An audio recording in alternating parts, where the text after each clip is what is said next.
Live from New Delhi, you're watching DD India Live, India's voice to the world. I'm Shubhendu Ghosh, coming up in the next 30 minutes.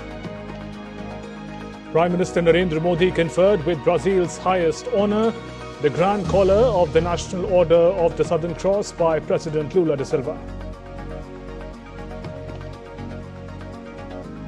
India-Brazil sign agreements on cooperation in renewable energy, digital solutions, also strengthen fight against international terrorism.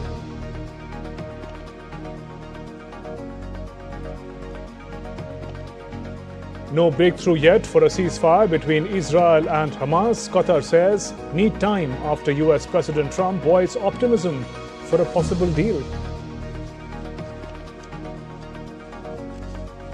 EU gives green light to Bulgaria to adopt the euro from January 1st, 2026. Bulgaria to become the 21st member of the single currency area.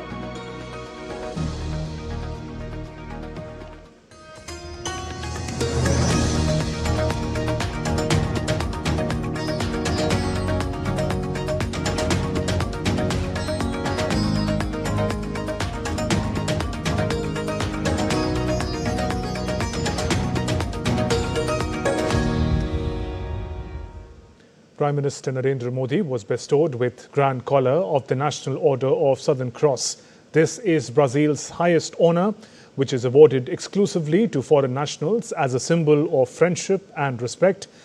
It was created in 1822 by Emperor Pedro I to mark Brazil's independence and was re-established as a republican order in 1932 by President Getúlio Vargas. The decoration features a white star bearing the Southern Cross. South की चिंता रखना है हमारा कर्तव्य.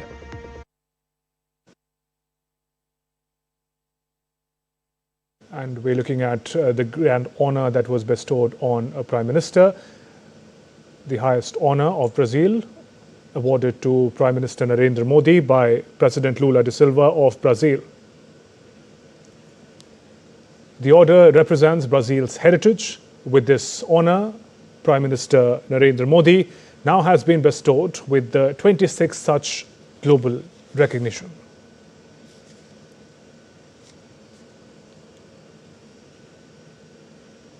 India and Brazil exchanged 6 agreements. MOUs have been signed to work against terrorism at the global level. Other agreements signed in the fields of renewable energy as well as digital solutions.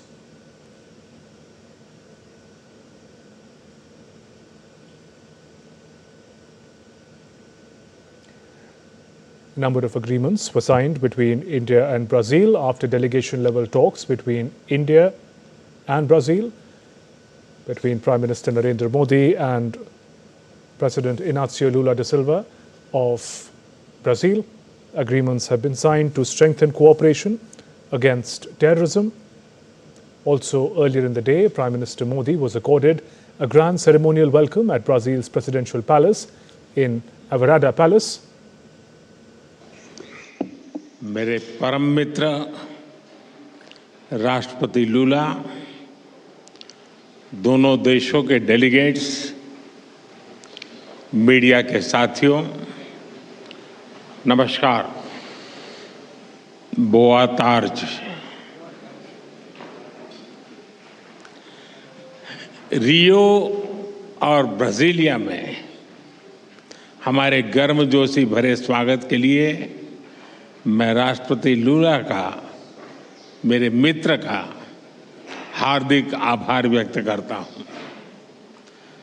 Amazon की प्राकृतिक सुंदरता और आपकी आत्मीयता दोनों ने हमें मंत्रमुग्ध कर दिया है. आज राष्ट्रपति जी द्वारा मुझे ब्राजील के सर्वोच्च राष्ट्रीय सम्मान से विभूषित किया जाना मेरे लिए ही नहीं बल्कि 140 करोड़ भारतवासियों के लिए भी अत्यंत गर्व और भावुकता का पल है. मैं इसके लिए उनका, ब्राजील सरकार और ब्राजील के लोगों का हृदय से आभार व्यक्त करता हूं। फ्रेंड्स, मेरे मित्र राष्ट्रपति लूला भारत और ब्राजील स्ट्रेटेजिक पार्टनरशिप के चीफ आर्किटेक्ट हैं। हमारे संबंधों को प्रगाढ़ करने में उनकी महत्वपूर्ण भूमिका रही है। मुझे उनके साथ हर मुलाकात में दोनों देशों के लोगों की समृद्धि और कल्याण के लिए काम करने की ऊर्जा मिली है। मैं इस सम्मान को भारत के प्रति उनकी गहरी प्रतिबद्धता और हमारी अटूट मित्रता को समर्पित करता हूं।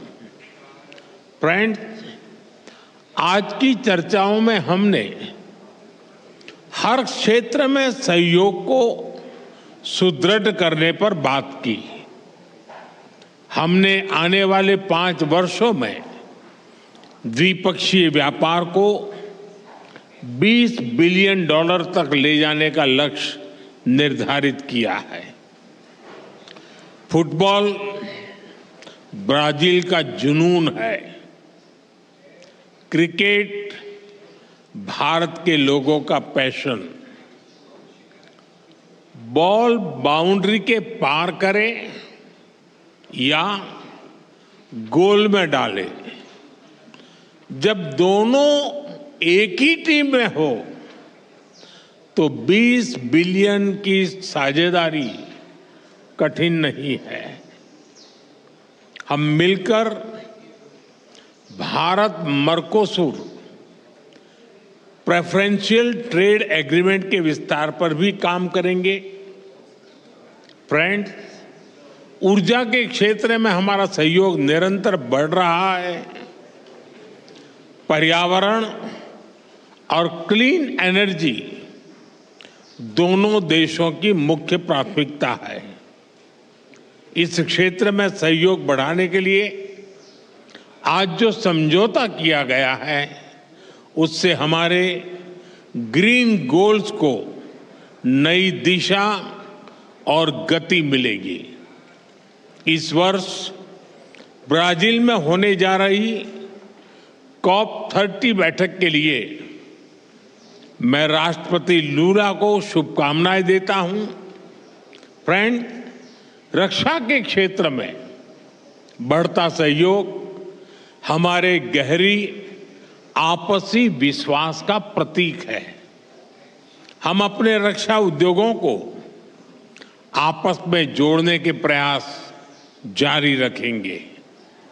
आर्टिफिशियल इंटेलिजेंस और सुपर कंप्यूटर में हमारा सहयोग बढ़ रहा है। यह समावेशी विकास और ह्यूमन सेंट्रिक इनोवेशन की हमारी एक जैसी सोच का प्रमाण है।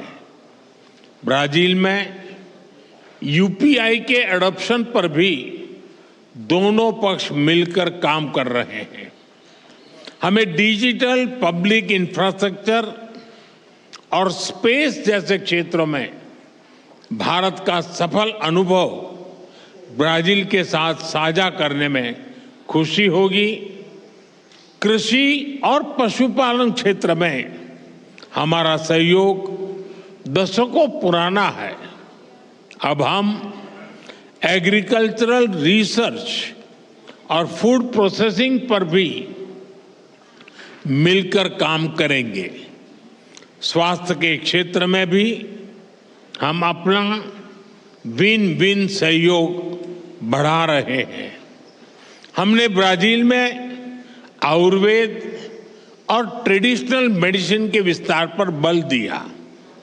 Friend, people to people ties हमारे संबंधों का महत्वपूर्ण स्तंभ है। दोनों देशों में स्पोर्ट्स में गहरी रुचि भी हमें आपस में जोड़ती है। हम चाहते हैं कि बिना वीजा काउंटर की लंबी लाइन के भारत और ब्राजील के संबंध कार्निवल जितने रंगीन हो, फुटबॉल जितने जोशीले और सांबा की तरह दिलों को जोड़ते जाएं। इसी भावना से हम दोनों देशों के लोगों को, विशेष रूप से टूरिस्ट, स्टूडेंट्स, स्पोर्ट्स पर्सन्स और बिजनेसमैन के बीच संपर्क सुगम बनाने के लिए प्रयास करेंगे। फ्रेंड, वैश्विक स्तर पर भारत और ब्राजील ने सदैव करीबी समन्वय के साथ काम किया है। दो बड़े लोकतांत्रिक देशों के रूप में हमारा सहयोग न केवल ग्लोबल साउथ बल्कि पूरी मानवता के लिए प्रासंगिक है। हम मानते हैं कि ग्लोबल साउथ की चिंताओं और प्राथमिकताओं को वैश्विक मंचों पर रखना हमारा नैतिक दायित्व है।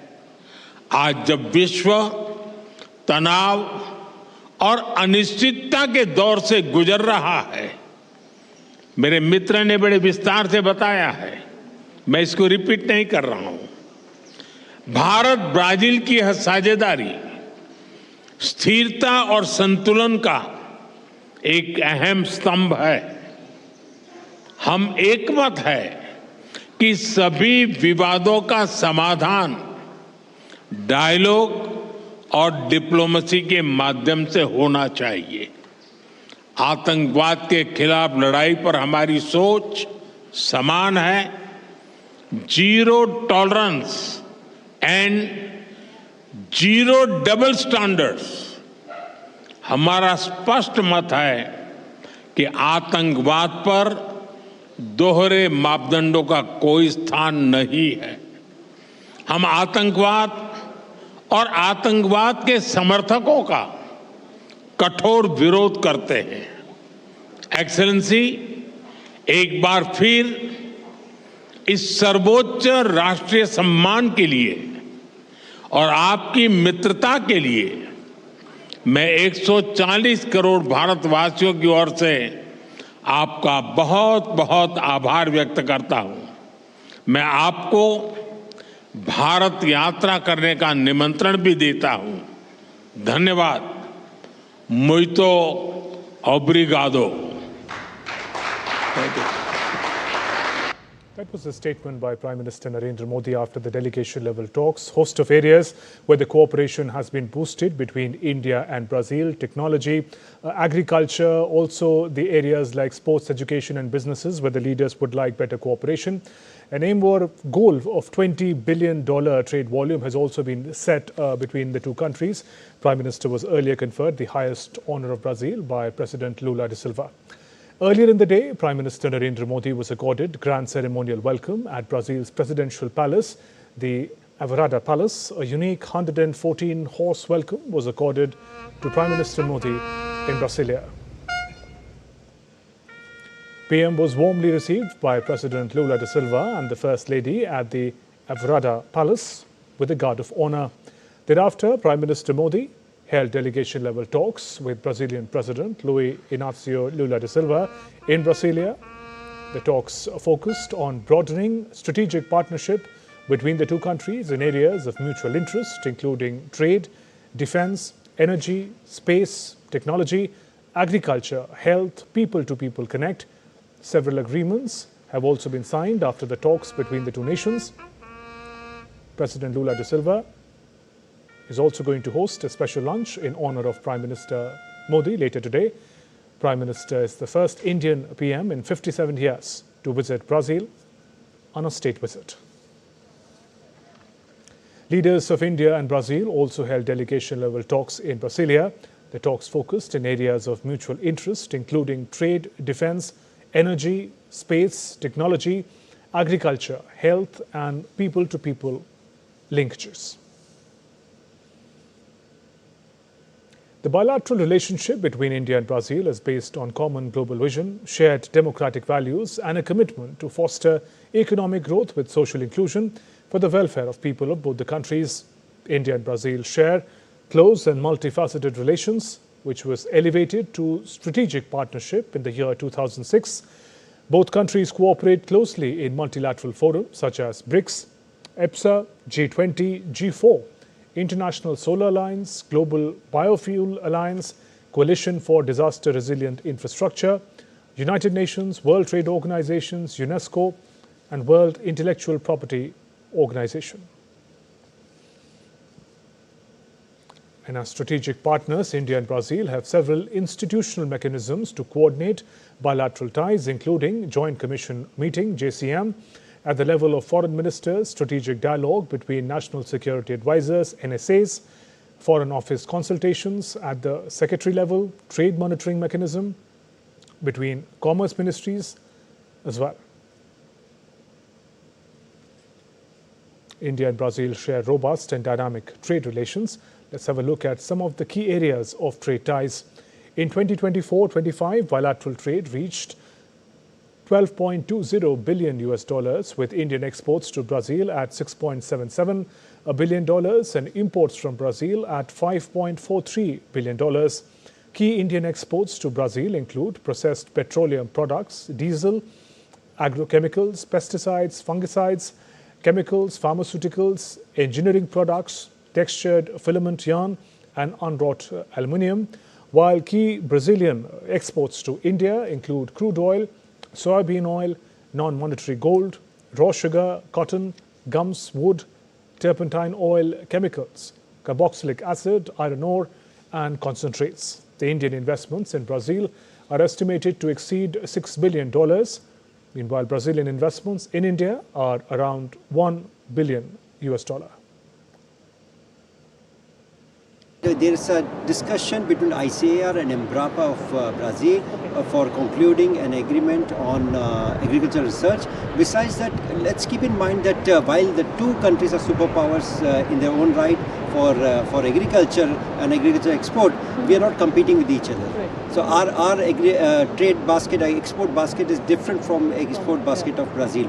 So in that way, there is also a complementarity because Brazil has certain produces which we need, and there are certain producers of India which they need. India's strategic partnership with Brazil has continued to intensify with number of high-level engagements and defense ties that have deepened. Defense Cooperation Agreement was signed in 2003 and ratified in 2006. It established the Joint Defense Committee, JDC. 7 JDC or Joint Defense Committee meetings have been held so far. High-level defense exchanges and visits have occurred, with 14 major exchanges occurring in the last couple of years. This also included visits by Indian Air Force Chief to Brazil and Brazilian Army, Navy and Air Force chiefs to India. Defense cooperation between the two nations also include defense training. Since 2007, 134 defense personnel have been trained through short and long-term courses, joint military exercises and sailing regattas. Moreover, 2+2 political military dialogue was initiated in the year 2024. Strategic dialogue mechanism was established in 2006 for discussions on regional and global issues.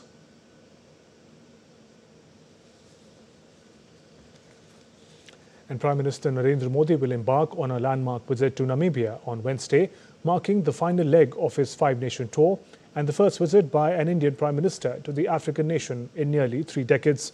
The visit is expected to further deepen ties between India and Namibia. DD India's Siddharth Bharadwaj gets us more.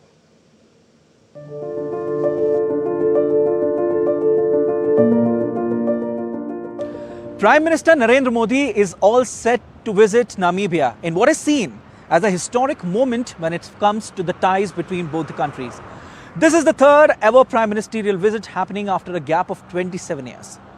Both India and Namibia have historical linkages, with India raising the matter of Namibia's independence in the year 1946 at the United Nations General Assembly. This visit by the Prime Minister will certainly open new areas of cooperation and will also strengthen the bilateral ties between both the countries. India and Namibia share a bond forged in the struggle for freedom and nurtured through decades of partnership. India was among the first countries to support Namibia's liberation movement and to establish diplomatic ties after its independence in 1990. Over the years, the relationship between both the countries has grown. through development partnerships, capacity building under the iTech program, trade in minerals and pharmaceuticals, and a unique wildlife collaboration, the historic translocation of cheetahs from Namibia to India. Namibia is rich in critical minerals, rare earths, and is also keen to engage with India in the field of agriculture and pharma. And in fact, in recent times, Namibia has discovered oil fields. And with this visit by the Prime Minister, it is also expected that a brief discussion on partnership when it comes to hydrocarbons will be there. Prime Minister Modi's visit is expected to unlock new opportunities in areas such as hydrocarbons, rare earth minerals, education and health, among others. It also signals India's strong commitment to the global south. During the visit, Prime Minister Modi is expected to hold wide-ranging talks with Namibia's President Netumbo Nandi-Ndaitwah, the country's first woman head of state. A number of bilateral agreements are likely to be signed, with focus on energy, innovation and youth engagement. As India expands its footprint across Africa, this visit is both strategic and symbolic, reinforcing the values of equality, mutual respect and shared development under the spirit of South-South cooperation. All eyes are now on Windhoek, as India and Namibia prepare to script a chapter in their vibrant partnership. The relationship between India and Namibia has flourished over the years. And this indeed will be a significant visit by the Prime Minister, which will strengthen the ties between both the countries and will also open a new pathway when it comes to other areas of cooperation. India's development partnership with Namibia is not just about trade and diplomacy. It's also about sharing skills and knowledge. At the University of Namibia, a center of excellence in IT is set up with Indian support. It's equipping young Namibians with tools of digital age. Here's how. Capacity building play a crucial role when it comes to ties between two countries. I'm here in Namibia, in front of India-Namibia Center for Excellence in the field of information and technology.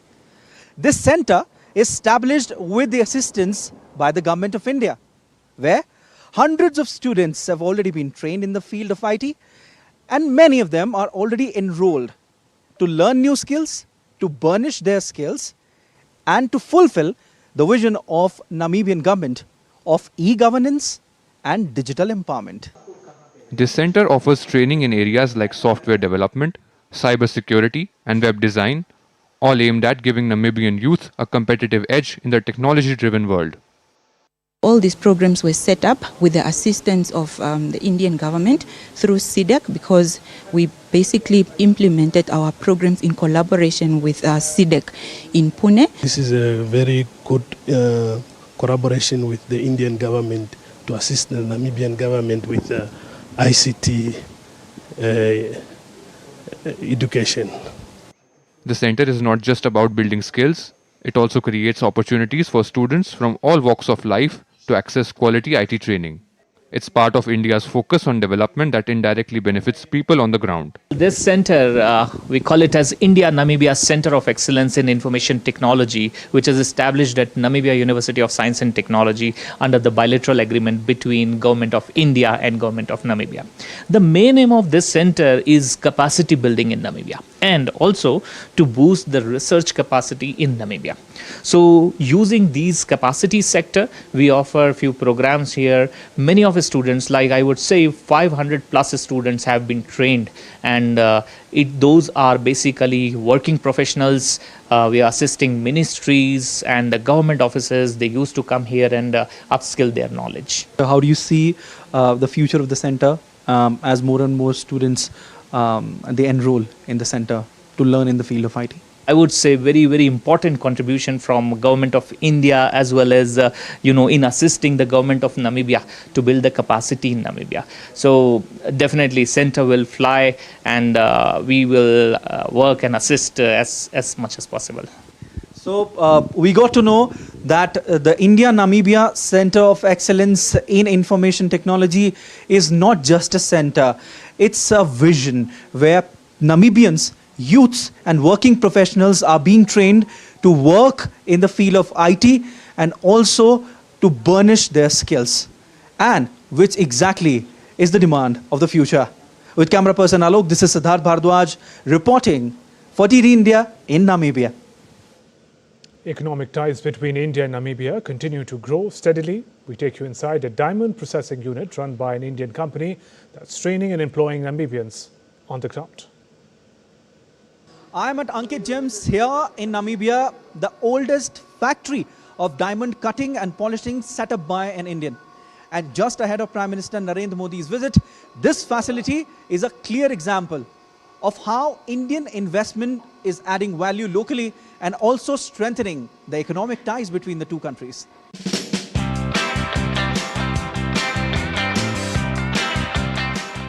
Ankit Gems brought a game-changing model to Namibia's diamond sector. Process locally, employ locally. Today, hundreds of Namibians work here, many trained in high-precision diamond cutting.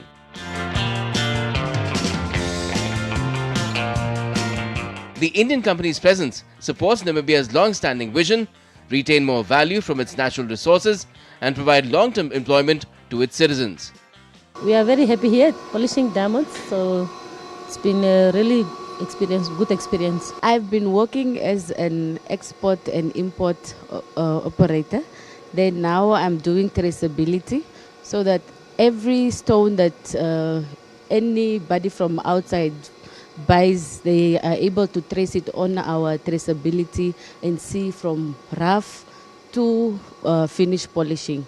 We are employed 130 people Namibian, and we are teaching them and then employed because there is no institute for diamond and anything, and we are looking forward better from government as well. Namibia is among the world's top producers of gem quality diamonds. India, meanwhile, is the global hub for cutting and polishing. Together, the two countries are creating a win-win partnership where Namibia moves up the value chain and India contributes through technology, training and trust.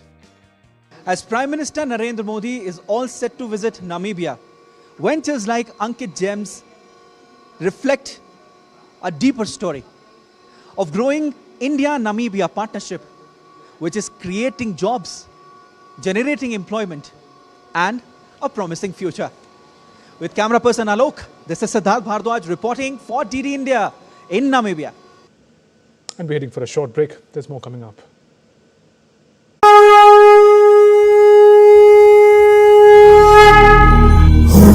I love the atmosphere of the yatra. So many people from each part of India, and it's like everybody, we're in the same community. No difference between people, and it's wonderful. We go all together for the same goal, to see the cave, to feel the atmosphere of the cave.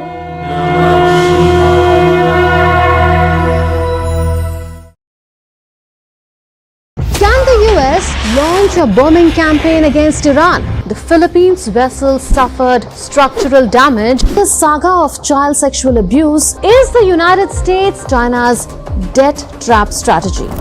Truth is stranger than fiction.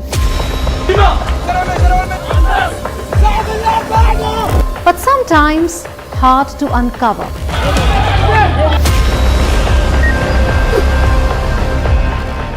Trust us to tell the truth, unadulterated and pure, of every story that matters to you.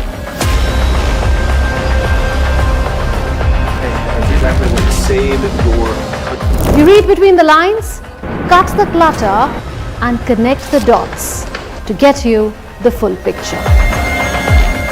Watch Connecting the Dots at these times with me, only on DD India. Welcome back. US President Donald Trump has reignited his trade war by threatening more than a dozen countries with higher tariffs on Monday. Old strategic allies like South Korea and Japan are facing some 25% Trump tariffs. At the same time, Trump took some of the edge off by signing an executive action to extend the date for all reciprocal tariffs to August 1st. Reacting to this, United Nations Trade Agency said new trade war deadline only prolongs instability and uncertainties for countries. After weeks of uncertainty over the tariff pause, US President Donald Trump unveiled a list of festive tariffs for 14 countries on Monday. The latest list has even put some of US oldest strategic allies like South Korea and Japan on notice. Unless they take more US exports and boost manufacturing in America. Tariff range from 25% to 40% are set to take effect on 1st August. Trump said he is ready to impose the duties for the most part, but added that negotiations were still open with some nations. So South Korea, Japan should take it or leave it? We're always subject to negotiate something that's fair, but we've talked to most of the countries, and pretty much they've had their way for many, many decades, as you know. And it was time that we just wanted fairness. This is not really equitable from our standpoint because it's just a small token by comparison to the damage that's been done over the years. But we had no other president that was willing to do this.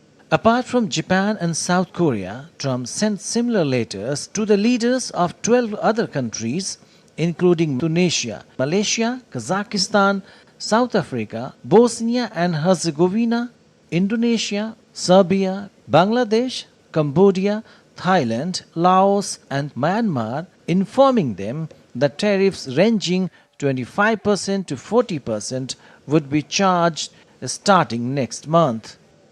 South Africa's President Cyril Ramaphosa opposed Trump's tariffs. In a post on the social media, he said that this 30% tariff is based on a particular interpretation of the balance of trade between South Africa and the United States. He further said 30% tariff figure is not an accurate representation of available trade data. Following the extension on the deadline till August 1, United Nations Trade Agency said that the decision to extend a negotiating deadline for tariff rates is creating uncertainty and instability for countries. While the reciprocal tariffs will no longer go into effect tomorrow, as originally announced, but be extended for another few weeks until 1st of August, this move actually extends the period of uncertainty, undermining long-term investment and business contracts and creating further uncertainty and instability. Economic uncertainty has real-world consequences, as we all know, on countries and on sectors. While Japan is one of the largest exporters of cars, electronics and medical equipments to the US, President Trump's higher tariff could make these items more expensive to US consumers. Also, South Korea, which exports semiconductors, auto parts and ships, the Trump tariff may hit the tech and manufacturing sectors in a big way. The higher tariff slapped by the US will affect Thailand and export electronics, seafoods and machinery. Even Bangladesh and Cambodia are major suppliers of affordable clothing, leather products and furniture are likely to get hit by these stiff US tariffs. Bureau Report, DD India. In other developments, the Kremlin stated on Tuesday that it would take time to clarify what weapons the United States is supplying to Ukraine. This comes after US President Trump said Washington would have to send more arms, primarily defensive ones, to Kiev.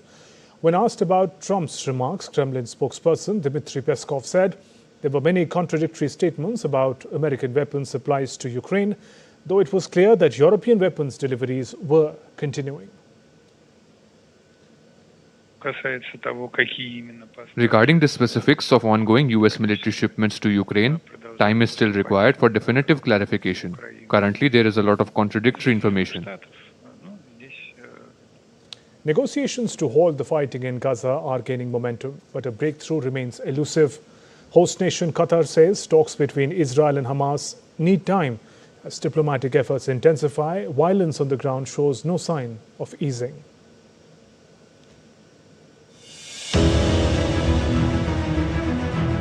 The push for a Gaza ceasefire gained new momentum this week.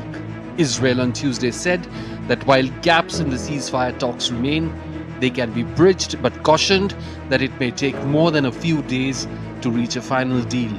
Meanwhile, US President Donald Trump welcomed Israeli Prime Minister Benjamin Netanyahu to the White House on Tuesday. The leaders discussed the situation in Gaza, with Trump stating that Hamas appears willing to agree to a truce with Israel. I don't think so. They want it. They want to meet and they want to have that ceasefire. So I don't think so. In Doha, Qatari officials mediating the indirect talks said negotiations are ongoing but need time. The discussions have now moved towards creating a framework for a possible agreement. What is happening right now is that both delegations are in Doha. We are speaking with them separately on a framework for the talks. So talks have not begun as of yet, but we are talking to both sides over that framework, and we hope that we can establish a framework that will be very instrumental for the talks to succeed and take less time than it would otherwise. On the ground, however, violence continues. 5 Israeli soldiers were killed and 2 others severely injured in northern Gaza on Tuesday. The casualties occurred when improvised explosive devices detonated in the Beth Hanun area. While diplomats work to finalize a fragile ceasefire, the human cost of the conflict remains starkly evident. Bureau Report, DD India.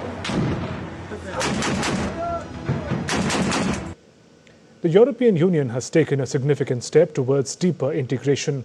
The EU has officially approved Bulgaria's adoption of euro from January 1st, 2026, paving the way for the country to become the 21st member of the Eurozone. European Commissioner for Economy and Productivity, Valdis Dombrovskis, hailed the move, saying it will bring Bulgaria even closer to the heart of Europe. Bulgaria's transition from its national currency, the lev, to euro comes nearly 2 decades after the nation of 6.4 million joined the EU. For Bulgaria, the euro will bring tangible benefits for citizens and businesses, lower transaction costs, protected savings, more investment, increased trade, lower interest rates, and a larger euro area means also more stability and greater international help for the euro. US President Trump has just given the EU 3 more weeks to negotiate a trade deal. It looked like good news on the surface, but it seems there are problems besides unrealistic timelines. Lars Holter is with Deutsche Welle, joins me from Berlin. Lars, what are you hearing from Brussels?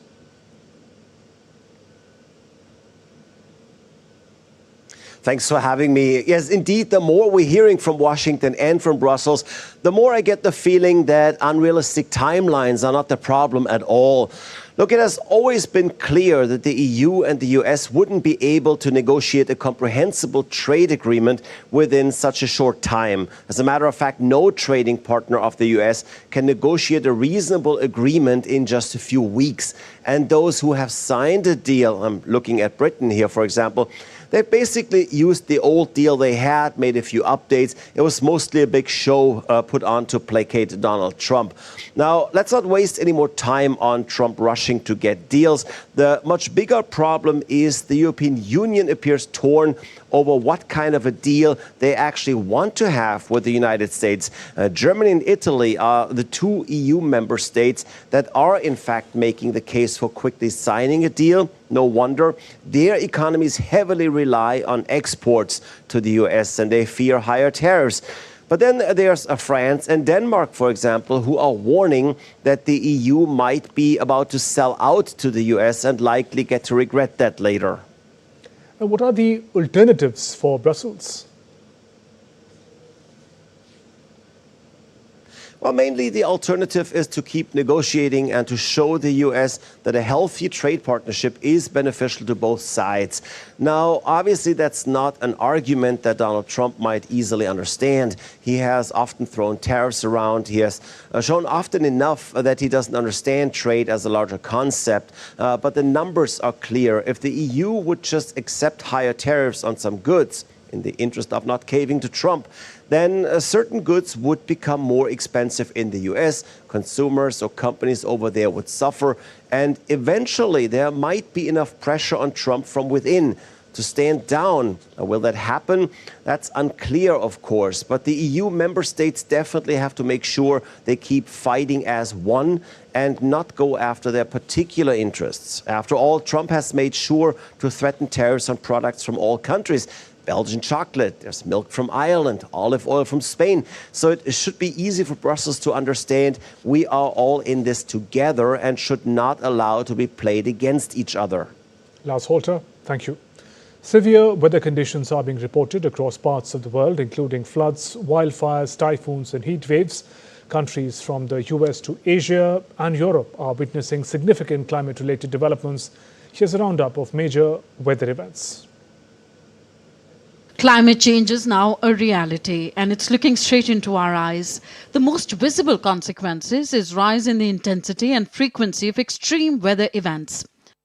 In Texas, the death toll from severe flooding has now crossed 100. Rescue efforts continue as more rain threatens the already inundated region.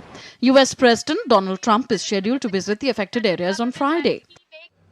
This flood was an unprecedented and devastating event, one that brought tremendous loss and hardship to our community. In Europe, a massive wildfire in Spain forced over 18,000 residents to take shelter indoors in Tarragona province. Nearly 3,000 hectares have been scorched amid the country's hottest June on record.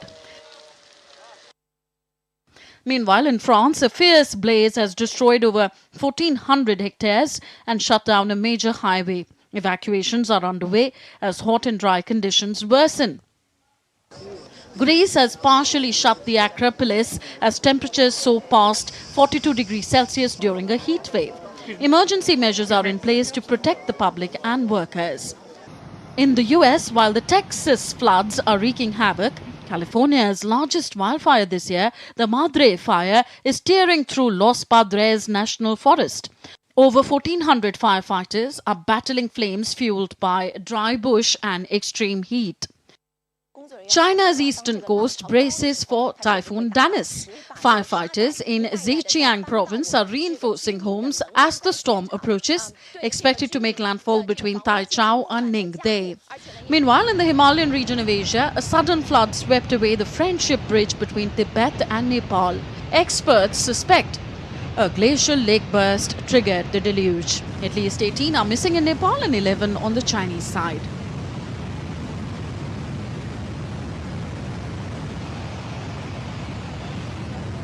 In India, the monsoon is in full force. The Radhanagari Dam in Maharashtra has reached 80% of its capacity. Heavy rain in Kolkata caused severe waterlogging in the city on Tuesday. India's weather department predicted heavy rain in Goa, the Western Ghats in Maharashtra and parts of Gujarat in the coming days. From floods and fires to record heat, the rising toll of extreme weather underscores the urgent need for climate resilience and coordinated global action. Sarita's report, DD India. India's Minister of State for External Affairs, Pavitra Margareta, is in Cambodia for a visit aimed at strengthening bilateral ties. On Tuesday, the minister visited the Royal Palace of Cambodia, expressed and said admiration for mural paintings depicting the Ramayana, a powerful reminder of the enduring cultural and historical ties between India and Cambodia. He also welcomed the initiative of Archaeological Survey of India to take up the restoration and conservation works of these magnificent murals. Thereafter, the minister is also visiting Kuala Lumpur, Malaysia on 10th, 11th July to participate in the foreign ministers' meeting under the ASEAN framework in the format of ASEAN-India, East Asia Summit and ASEAN Regional Forum.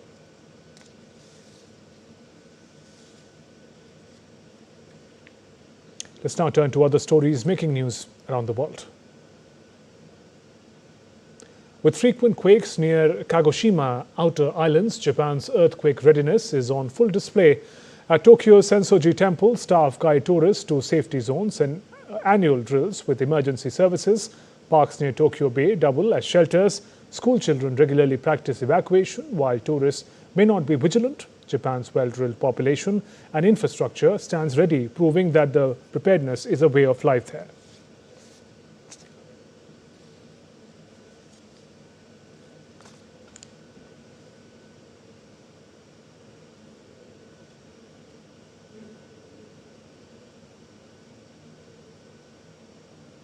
Japan's Emperor Naruhito and Empress Masako paid tribute to Japanese nationals who died in internment camps in Mongolia after World War II.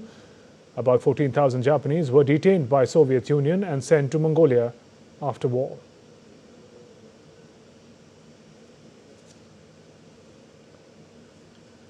A port of Wales has been spotted off the coast of Quy Nhon, Vietnam, displaying an uplifting sign of marine recovery. The majestic sight is drawing tourists and photographers, but authorities urge people to stay at least 100 meters away and avoid loud noise. Locals are also advised to fish responsibly and report any distressed whales. In one of North Macedonia's most pastoral regions near Albanian border, a group of Christian Orthodox nuns are keeping a centuries-old tradition alive. With skilled, dedicated hands, they craft unique, mid-ornate, church-shaped headdresses worn by high-ranking Orthodox priests. You're watching DD India Live. Time now for all the action from the world of sports. Bihar's Amit Kishan clinched the gold medal at the Asian African Pacific Powerlifting and Bench Press Championship 2025 in Japan. Competing in the 120-plus kilogram weight category, Amit showcased his strength by lifting 182.5 kilograms in the bench press event. This remarkable international achievement comes at the heels of his stellar performance at the Senior National Championship 2025 held in Punjab. There too, Amit had lifted over 182 kilograms in the bench press and secured the silver medal. In the recent years, India has witnessed a steady rise in the participation of women in sports. When it comes to weightlifting, government efforts have led to initiatives like Asmita, which is shaping a new platform for women athletes while also strengthening the roots of the sport in India. Alongside the sporting revolution in India, another powerful transformation has taken place: the increasing participation of women in various sporting competitions. Asmita, supported by the Ministry of Sports, is giving female athletes a new identity. On Tuesday, the district-level Asmita Weightlifting League was inaugurated in Ghaziabad. The event focused on highlighting various aspects of such initiatives aimed at strengthening the foundation of sports from the grassroots level. Modi ji ने देश में 2021 से अस्मिता league का प्रारंभ करा है। ये 4th addition है और देश में 2025 में 850 से अधिक मैच होगी, 70,000 से अधिक महिलाएं उसमें पार्टिसिपेशन करेगी। उससे महिलाओं में स्पोर्ट्स के प्रति रुचि बढ़ेगी, देश की महिलाओं में रही शक्ति को खिलने का अवसर मिलेगा। पिछले 4 सालों से ये अस्मिता लीग्स पूरे देश में चल रहे हैं और काफ़ी अच्छा रिस्पांस देखने के लिए मिल रहा है। ज़्यादा से ज़्यादा महिला क्रीड़ा क्षेत्र में आगे आए, स्पोर्ट्स में आगे आए और आप देख सकते हो कि काफ़ी अच्छा परफॉर्मेंस महिलाओं का हर दिन बढ़ते जा रहा है। स्पोर्ट्स में स्पोर्ट्स का कल्चर बढ़ते जा रहा है। To encourage young talent, Tokyo Olympic silver medalist Mirabai Chanu also marked her presence at the event. She acknowledged that platforms like Asmita serve as the first step towards winning an Olympic medal. काफ़ी अच्छा हुआ है कि ये अस्मिता league से ही जो आने वाली यंग जनरेशन, सिर्फ वुमेन को ही आगे जाने का ये मौका मिल रही है और उनसे पता चलेगा कि वेट लिफ्टिंग में जाने के बाद क्या क्या होगा, कैसे करेगा, है ना। तो उनके रास्ता दिखा रही है, तो ये हमारे लिए बहुत ही ज़्यादा बड़ी बात है ये। A better tomorrow demands dedication today, because it is this very foundation that will raise the structure of courage, one that can help India reach new heights on the Olympic horizon. Sports Desk, DD India. Fluminense relished their role as Club World Cup's underdogs ahead of the semi-finals against Chelsea in New Jersey on Tuesday. Manager Renato Gaucho has transformed the team from relegation battlers to giant killers in 3 months. They knocked out Champions League runners-up Inter Milan in the last 16 and Al Hilal in the quarter-finals. On the other hand, Chelsea are favourites to win the clash and will try to reach a second major final in 3 months. The winner of the semi-final will play either Paris Saint-Germain or Real Madrid in the finals. Real Madrid continued their preparations to face Paris Saint-Germain in the Club World Cup semi-finals on Wednesday. Xabi Alonso's team edged past Borussia Dortmund 3-2 in the quarter-finals on Saturday to set up a last-four clash with PSG. PSG, who won their first Champions League title in May to secure an historic treble, beat Bayern Munich to reach the semi-finals. Real Madrid face PSG at the MetLife Stadium in New Jersey, which will also host the final on Sunday. And that's all for this edition of DD India Live. Let us know your thoughts on the news of the day.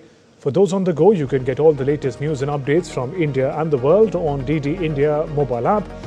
This app is available on both Android and iOS platforms. Scan this QR code on your screens and download now. We'll be back with more news as it breaks here on DD India. Shubhendu Ghosh from all of us here in Delhi. Thanks for watching DD India Live. Namaskar.